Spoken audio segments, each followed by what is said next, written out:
आपलं डोकं जागेवर पाहिजे. आपलं डोकं जागेवर जर नसलं ना तर समोर घडणारी गोष्ट सुद्धा आपल्या लक्षात त्या ठिकाणी येत आहे. या भागवतामध्ये बघा 24 गुरुचं त्या ठिकाणी वर्णन आलं आहे आणि त्यामध्ये एक शरकाल म्हणजे बाण तयार करणारा कारागीर. तो बाण जो तयार करायचा असतो महाराज त्याच्यामध्ये मोठे कौशल्य असतं. कौशल्य असं असतं की ती बाणाचं टोक आहे ना ते बरोबर 90 अंशाचंच असलं पाहिजे. इकडं तिकडं जर ढकललं ना तर तो बाण इकडं सोडला तर तिकडं निघून जाईल. म्हणून तो कारागीर ते टोक त्या ठिकाणी घासीत होता आणि बरोबर 90 अंशाच्या कोणात कसं त्या ठिकाणी येईल म्हणून मोठा प्रयत्न करीत होता. त्याच्या दारावरून त्या ठिकाणी राजाची स्वारी गेली. राजाची स्वारी जी जाती ती निश्चित मोकळी त्या ठिकाणी जात आहे. चखटबार उठळीबार जय जयकार वाजंत्री आगपाव तमन हाती सिंह घोडे गर्जना सगळं काही असताना हा इतका त्याच्यात रममान झालता का राजाची स्वारी गेली ते त्याला सांगता आलं नाही. पाठीमागून राजाचा सेवक आला आणि त्याने विचारले का हो महाराज इकडून राजाची स्वारी गेली का? तो मला माहीत नाही बा गेली काय नाही गेली. कारण का याची चित्तवृत्ती कुठं होती? याची चित्तवृत्ती त्या बाणाच्या ठिकाणी होती. म्हणजे वस्तू पाहायची असली तर आपल्याला चित्तवृत्ती लागते बरं का. हरिपाठ म्हणताना सुद्धा चित्तवृत्ती जाग्यावर असावी.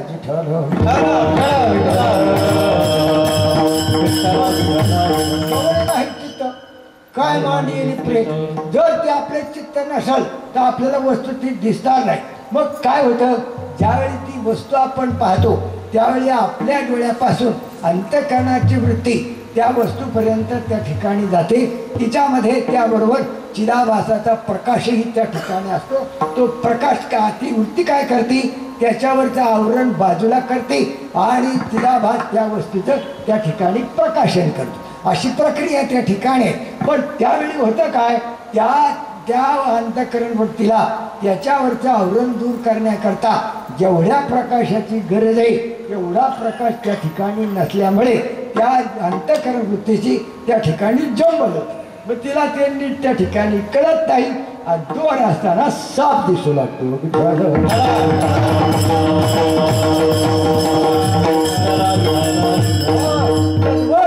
हे जग त्या ठिकाणी झालेलंच नाही पण आपल्याला ते त्या ठिकाणी पटणार नाही. हे जग काय आहे तर पाहणार आहे म्हणून त्या ठिकाणी जग आहे. आता गुरुजीचं एक वाक्य सांग. गुरुजी मोठे विद्वान होते बरं. आम्ही त्यांचं ऐकले भाग्यवान आहे महाराज. आम्ही काय काय खाल्ल्या तर तुम्हाला बिचाऱ्यांना नाही एवढं खायला मिळेल. आता काय करावं त्याला काय आमचं आहे. आम्ही महामासात ऐकले, आम्ही खंडारकर महाराज ऐकले, आम्ही त्याच्यानंतर दोंडा महाराज ऐकले, रंगनाथ महाराज आम्ही ऐकले. मोठमोठे माणसाचे आम्ही श्रवण त्या काळात केली. आज त्या श्रवणाचा आज आम्हाला हा अभंग सोडवायला ह्याला त्याला त्या ठिकाणी लाभ होतो बरं का. तेव्हा ते गुरुजीचं वाक्य असं होतं का मी आहे म्हणून जग आहे. वाक्य जरा प्रश्नांगीत आहे का हो द्या मर द्या आपण काय बोलते पाहते एवढा हा एक मुद्दा हाच कडे जातो काय मग काय करायचं आपण काही ठरवतं ते कंट्रा घेतले काय दहा संपून टाकायचं एवढं काय मला हा एवढे मी विषय खेळून कुठेतरी बाहेर भरकडे गेले. अजून तर काही झालं नाही म्हणजे वय झाले माझं पण अजून डोकं म्हणजे बाकीचं कमजोर झाले पण डोकं अजून चालते म्हणजे बरोबर चालते तर असंच चालते. अजून तुम्ही सांगा चुकले का तुम्ही काय जंबल केली इकडे सांगितलं एक सांगितलं ते सोडून दिले आणि दुसरं सांगितलं ते होईल कधीतरी पण अजून नाही झालं. ज्या दिवशी होईल त्या दिवशी नाही झालं.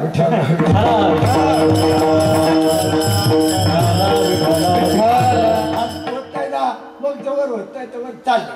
ज्या दिवशी होईल त्यावेळी मग आपण सुट्टी करू. कशा करता आपण बोललो का त्याच्यावर जो आपल्याला तो दोर त्या ठिकाणी साप जो दिसतो त्याला जेवढ्या प्रकाशाची गरज आहे एवढा प्रकाश नसल्यामुळे त्याच्या ठिकाणी क्षोभ होतो आणि नसलेला आपल्याला त्या ठिकाणी सर्प दिसू लागतो. म्हणून गुरुजीचा प्रश्न काय होता मी आहे म्हणून जग आहे का जग आहे म्हणून मी आहे. अजून एक प्रश्न होता. अजून एक प्रश्न गुरुजीचा असा होता की नदी समुद्राकडे जाते का समुद्र नदीकडे जाते. कठीण प्रश्न आहे मला काय उत्तर द्यावं कळत नाही. नदी समुद्र परत आहे का नदी समुद्राकडे जाती का समुद्र नदीकडे जात. आपण काय म्हणून नदी समुद्राकडे जात. गुरुजी म्हणायचे चूक. आता ते विद्वान मंडळी मार्ग असे असतात ज्यांनी शास्त्रात अध्ययन केले ना ते कोणालाच बोलू द्यायचे. ती इतकी पटाईत असतात. इकडून जरी बोलले ना तिकडे भलतंच सांगते, तिकडून जर बोलले ना इकडे भलतंच सांगते. आपलं खोडून येतात. मग मी आहे म्हणून जग आहे का जग आहे म्हणून मी? मोठा प्रश्न आहे. वेदांत शास्त्री महाराज हे सहज नाही सांगायला ऐकायला त्या ठिकाणी अवघड आहे. आता काय करावं, आमच्या वाट्याला आलंय ते आता काय झालं इलाज नाही. पण ते आपण याचं उत्तर असं आहे का माणूस म्हणत जग आहे म्हणून मी आहे.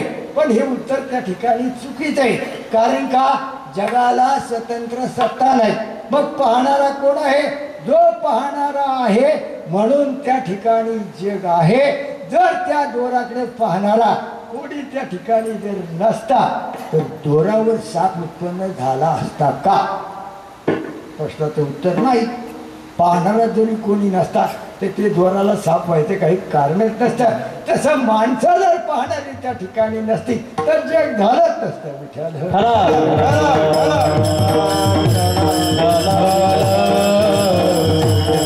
कारण का आपल्या पाहण्यामध्ये एवढा दोष त्या ठिकाणी आहे का वस्तू आहे एक आणि आपल्याला दिसती दुसरी. आहे काय? आहे परब्रह्म. आहे काय? आहे दोर. दिसते काय? दिसते साप. आहे काय? आहे परमात्मा. आणि दिसते काय? जग.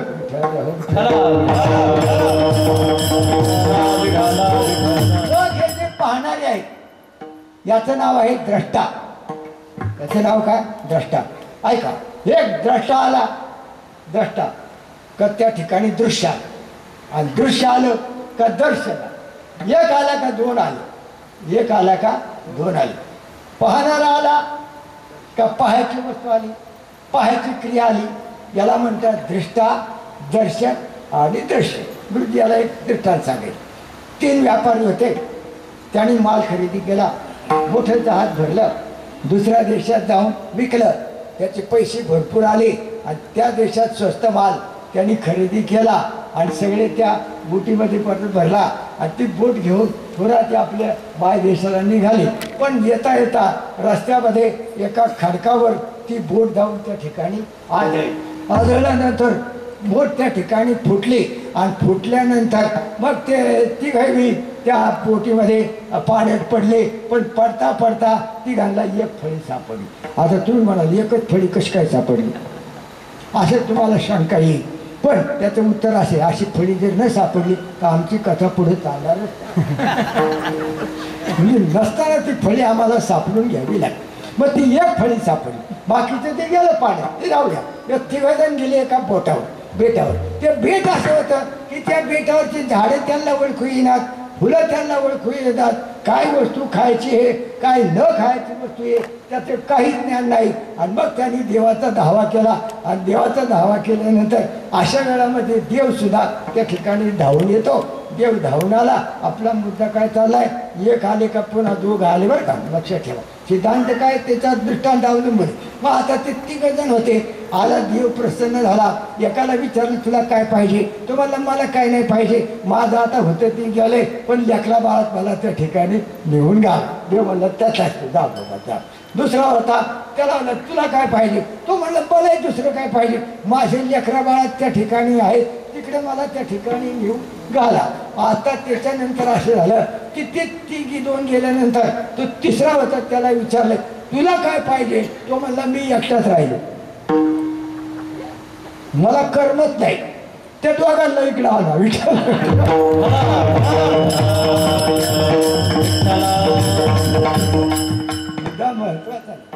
मुद्दा महत्वाचा काही एक असला का 2 आणखी त्या ठिकाणी येणार. मग दृश्य, दृष्टा आणि दर्शन. पण हे दृश्य खोटं आहे. मग महाराज हे पाहणारे किती जण आहेत? ते म्हणतात 3 जण आहेत. देखण्याच्या 3 जाती, देखण्याच्या 3 जाती, देखण्याच्या 3 जाती, देखण्याच्या 3 जाती, देखण्याच्या 3 जाती, देखण्याच्या 3 जाती, देखण्याच्या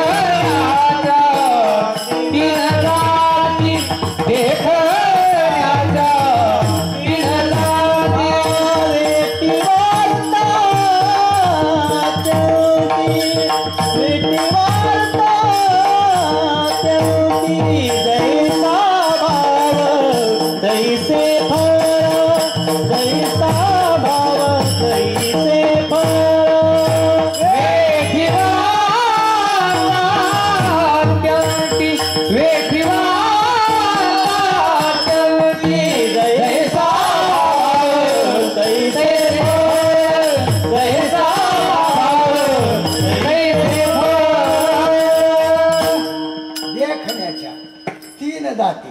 देखणारे म्हणजे पाहणारे, पाहणारे म्हणजे द्रष्टा.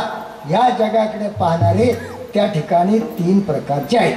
जगामध्ये देव त्या ठिकाणी लपलेला आहे. वास्तविक पाहता जग नव्हे जनार्दन. जग आणि जनार्दन वस्तू 2 नाही, वस्तू त्या ठिकाणी एकच आहे, एकच आहे. पण आपल्याला जग दिसतं आणि संतांना परमात्मा दिसतं. लागली की मायाता जिकडे पाहि तिकडे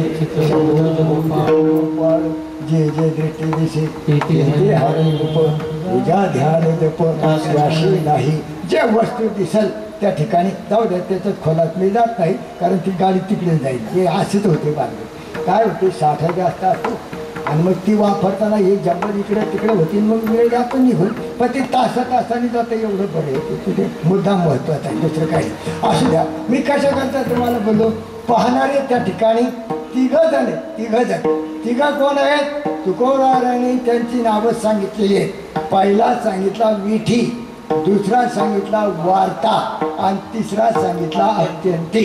3 जण त्या ठिकाणी पाहणारे. देव पाहण्याकरता त्यांनी प्रयत्न त्या ठिकाणी चालला. कारण जग आणि देव वस्तू 2 आहेत. आमचे गुरुजी एक दृष्टांत सांगत असत. ते दृष्टांत असं सांगायचे की एक माणसाने एक चित्र काढलं.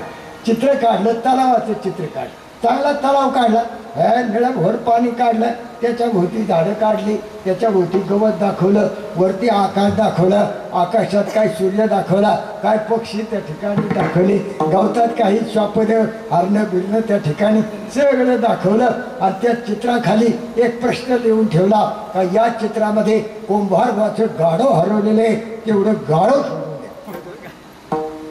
नाहीपेक्षा तुम्ही गाढव व्हा. नाही ते पुरतं नाही दिलं त्यांनी, पण गाढव शोधून द्या असं त्यांनी लिहिलेलं. आता त्याच्यात गंमत अशी होती का ते चित्र पाहायला गेलं का ते गाढव दिसतच नव्हतं मला, कारण ते चित्र दिसत होतं. चित्र असं पाहिलं का चित्र दिसायचं, पण असं जर केलं चित्र मग गाढव दिसत.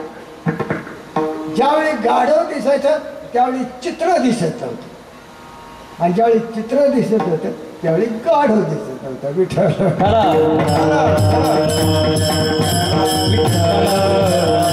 आपल्याला जग दिसलं तर देव दिसणारच नाही, आणि जर देव दिसला तर जग दिसणार नाही. पण हे पाहायला 3 जण गेले. 3 जण कोण होते?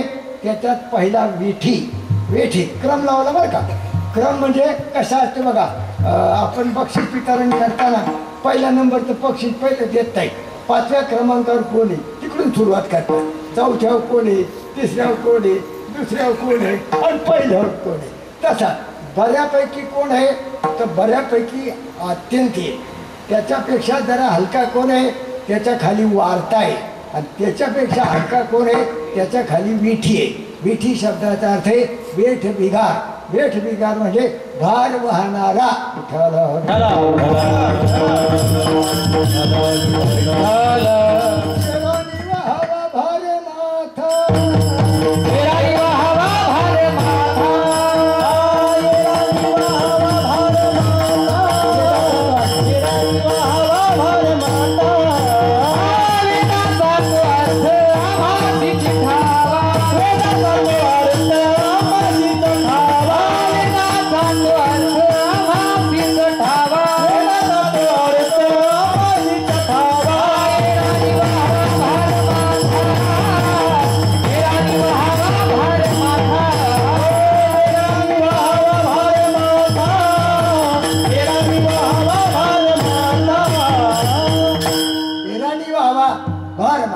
वेदाचा तो अर्थ आम्हाशी ते ठाऊक. तुकोबाराय म्हणतात की वेदाचा अर्थ आम्हाला त्या ठिकाणी ठाऊक आहे. आता काय करावं अशी का अवघड गोष्ट आहे. कारण का वेदाचा अधिकार तुकाराम महाराजांना अभ्यास करण्याचा अधिकार नव्हता असं आपण म्हणत नाही. त्यांचे शब्द आहेत घोकाय अक्षर मद नाही अधिकार. अक्षर घोकायला मला त्या ठिकाणी अधिकार नाही. म्हणजे तुकोबाराच्या काळामध्ये किती अवघड असेल ती गोष्ट सोडून द्या, पण सांप्रत काळामध्ये होऊन गेलेली एक कथा वेदांत शास्त्राचं अध्ययन करणं त्या ठिकाणी किती अवघड आहे.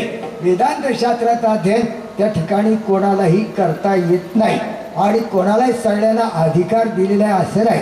ज्याची त्या ठिकाणी मुंज झालेली आहे त्याला त्या ठिकाणी अधिकार आहे. आता मुंज कोणाची झाली आहे तर पूर्व काळामध्ये असं होतं की ब्राह्मणाची मुंज होत होती, क्षत्रियाची मुंज होत होती आणि वैश्याची सुद्धा त्या ठिकाणी मुंज होत होती. शूद्राची मुंज होत नव्हती, स्त्रियांची मुंज होत नव्हती. म्हणून त्या दोन गोष्टी वगळून टाकल्या. त्रिवर्गाचे काणी लागला, 3 वर्गाच्या काणी वेद लागला. कृपण होय ठाई, वेद संपन्न होय ठाई, पण कृपण व्हायचा आलं नाही. ती काणी लागला ती वर्णाच्याची, ती वेद संपन्न आहे महाराज. त्याच्याजवळ मोठा अधिकार आहे, ताकद त्याची महाभयंकर आहे, पण तो कंजूस फार. श्रीमंत माणूस असला फार कंजूस राहतो. ते कंजूसपणाची गोष्टी सांगत नाही, सोडून देतो. मग हे आमचे तर पडले मग पडलेले आहेत. त्याचं संपणार इथे वेळ चाललाय बरोबर. काय गोष्टी सांगून काय करतो. कुठेतरी गाडी कडेला थडतरी लागली पाहिजे करत, नाही तर बाबांनी काय सांगितलंच नाही असं व्हायला बसले होते. तसं नाही व्हायचं. लोकांना माहिती काय बोलले हे बरोबर. रस्त्याने गाडी बरोबर त्या ठिकाणी चाललेली आणि नसला तर तो मॅप लावलेला आहे ना. मॅप रस्ता चुकला का चुकला वळा होतो असं तसं मॅप लावलेलं आहे. कशा करता आपण बोललो विठ्ठल. आता सांगत लोक महाराजांचे शिष्य मारुती महाराज गुरु. केवढा अधिकार होता महाराज. मारुती महाराज गुरु आणि मारुती महाराज आपले विठ्ठल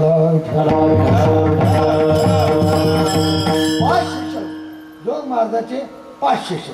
त्याच्यात 2 मारुती आणि दोन्ही ब्रह्मचारी नाही बरं का, दोन्ही ग्रस्त, पण नाव मात्र असू द्या, त्याला काही विशेष नाही. पण 3 जे होते मामासाहेब दांडेकर, बंकट स्वामी महाराज, लक्ष्मण महाराज गिरतीकर, ही माणसं त्या ठिकाणी ब्रह्मचारी होती. आणि मारुती महाराज गुरव यांचा अधिकार फार श्रेष्ठ होता. त्यांनी प्रपंचाचा पूर्णतः त्याग केला होता. आणि ज्ञानेश्वरी त्यांनी पाठ केली होती. ज्ञानेश्वरी अख्खी तोंडपाठ होती, ओवीन ओवी त्यांची पाठ होती. नुसती पाठ होती असं नाही महाराज, उलटी सुद्धा ज्ञानेश्वरी त्यांची पाठ होती. खालून वर आणि वरून खाली. पाळंदीवरून त्या सोपान काकाला जाताना सरळ ज्ञानेश्वरी म्हणत जायची आणि येताना उलटी ज्ञानेश्वरी त्या ठिकाणी म्हणत यायची. हे मारुती महाराजांच्या लक्षामध्ये असं आलं का वेदशास्त्राचं आपण त्या ठिकाणी अध्ययन करा. मग आता मारुती महाराजाला एवढं अवघड गेलं, तर तुकोबार आहे तर त्याच्या फार अगोदर त्या ठिकाणी होऊन गेले. मग ते तुकोबार आहे ना किती त्या ठिकाणी अवघड असेल तुम्ही विचार करा. तेव्हा ते मारुती महाराज गुरव एका ब्राह्मणाकडे गेले आणि त्याला सांगितलं महाराज मला त्या ठिकाणी वेदशास्त्र शिकवा. त्याने सांगितलं तसं शिकवता येत नाही म्हणले.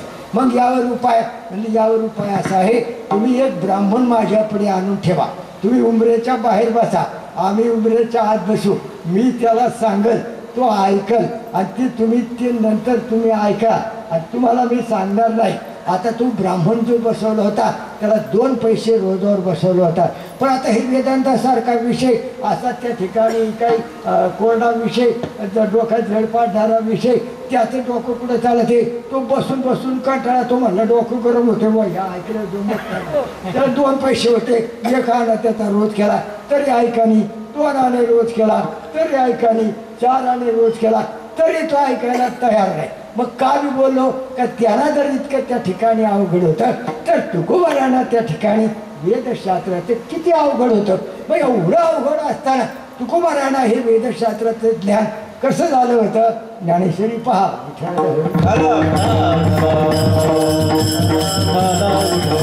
ज्ञानेश्वर महाराज पद्धती ज्ञानी आले लोटांगणी चांगदेव महाराज त्यांना लोटांगणी आले का ज्ञानेश्वर महाराज आईच्या पोटात असताना त्या ठिकाणी ज्ञानी पुरुष होते. ज्ञानी पुरुषाचा असा अधिकारी महाराज 6व्या अध्यायात त्याचे वर्णन आले. मोटकी देहा कृती उमटे निज ज्ञानाची पहाट फुटे सूर्या पुढे प्रगटे प्रकाश जैसा तैसे वयसीची आदावा न येता तारुण्य दशेची वाट न पाहता बालपणीच सर्व देता वडील तयार. बालपणीच मला त्याला ती श्रद्धा त्या ठिकाणी प्राप्त होती.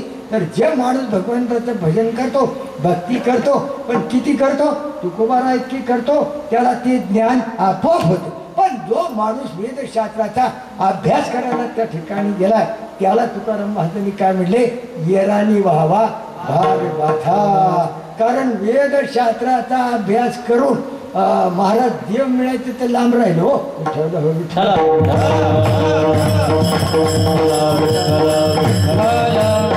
इतकं विचित्र आहे का देव प्राप्ती करता जे जे साधन करावं, जे जे करावे साधन, साधनी वाढे अभिमान. त्या साधनामध्ये अभिमान वाढतो महाराज. पारायण करायला जरी गेली तरी त्याच्यात अभिमान वाढतो. ज्ञान मिळवायला गेलं तरी नित्य नित्य ज्ञाने अभिमान वाढेल. नाही, नित्य नित्य ज्ञानाला अभिमान वाढतो. मग वेदशास्त्राचा अध्ययन करायला जो गेला त्याला देवाचं दर्शन होईल का? प्रश्नाचं उत्तर नाही, त्याला होणार नाही.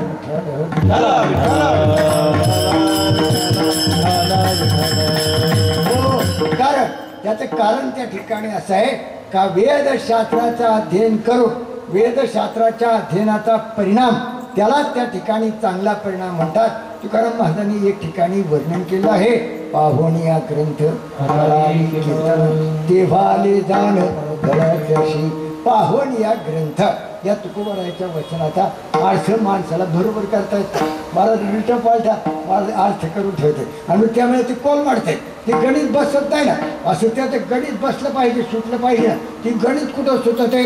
मग त्या प्रश्नाचं वाक्याचा अर्थ काय? त्या वाक्याचा अर्थ असा आहे की पाहून या ग्रंथ करावे कीर्तन. काय काय माणसं आहेत ना भलताच अर्थ लावून टाकते.